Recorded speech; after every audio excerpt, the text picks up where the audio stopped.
கடலூர் மாவட்ட மக்களுக்கு கூடுதல் நிவாரணம் வழங்க வேண்டும் என மார்க்சிஸ்ட் கம்யூனிஸ்ட் கட்சியின் மாநில செயலாளர் ஜி ராமகிருஷ்ணன் வலியுறுத்தியுள்ளார்.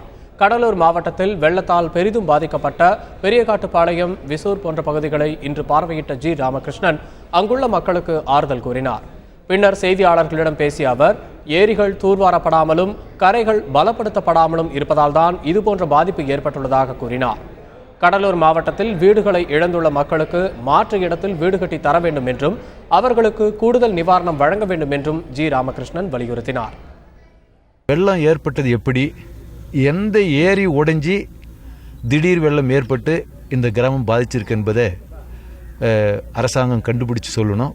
குறிப்பாக பல ஆண்டு காலமாக ஏரிகள் மராமத்து செய்யப்படாததும் கரைகள் பலப்படுத்தாததும், இப்படி பருவமழை வருகிற போது கூட குறைச்சல் பாதிப்பு இருக்கலாம். பருவமழை வரும் என்று தெரிஞ்சிருந்தும் ஒரு முன்னெச்சரிக்கை நடவடிக்கை எடுக்காததும், தமிழ்நாட்டில் இன்றைக்கி பல ஏரிகள் உடைஞ்சிருக்குன்னு சொன்னால் தொடர்ந்து பல ஆண்டு காலமாக சரியான மராமத்து செய்யாமல் கரைகள் பலப்படுத்தாமல் இருக்கிறதால தான் இப்படிப்பட்ட கடுமையான பாதிப்பு ஏற்பட்டிருக்கு.